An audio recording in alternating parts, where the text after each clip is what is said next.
बिराद गियोसो माबा दामानि गियो आरोना फिसालाया बिलुनबो आजा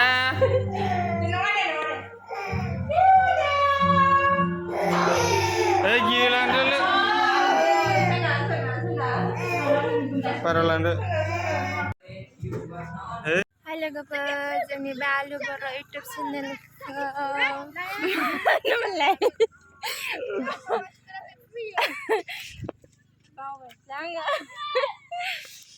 मा होनोमोनलाय हाय लोगोफोर जोंनि बे आलु बर' इउटुब चेनेलाव नैबे बिदन मोननायजोंनो स्रायबो खिनानै बोरायनाय जाबाय दायो बोराय बुरि जुबुलि जाखांबाय आरोना ओमफ्राय ओंखाम जाखांबाय न'आव थांनो ओंखारबाय आरोना गासिनो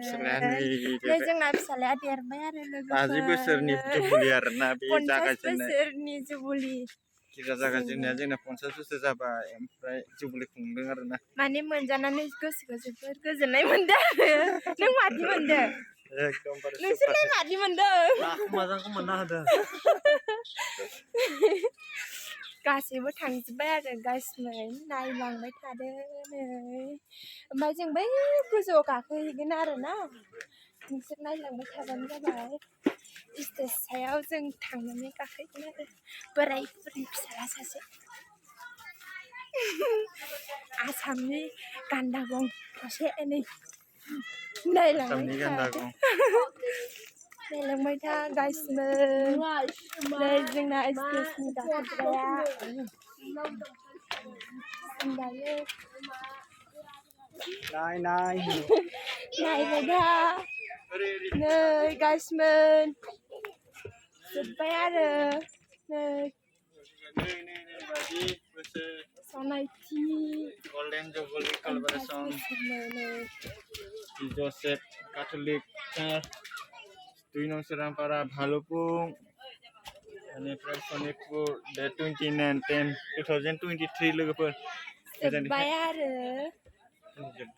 निलाय जों दायो न'आव थांनोसै जाखांबाय 7 मास जाबाय जोंहा बाबाया नै आधा हाबसिगोन आरो अक्ट'बर मासनि 2 थारिखआव दायो थांसै जोङो नै गाइसमोन सियाराव जिरायना आं एसे जोबोर मोजां मोनदों आरो नैबे सियाराव जिरायनानै आङो नुबाय दा गाइसमोन दिनैसो माने बिदि जिरायनो मोनदों आरोखि आं खोब गोजोननाय मोनदों आरो गोसोखौ बिदि जिरायनो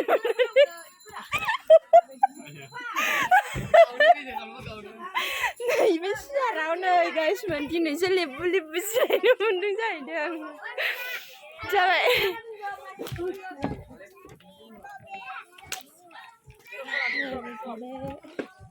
नै जोंना बाबु बिफाया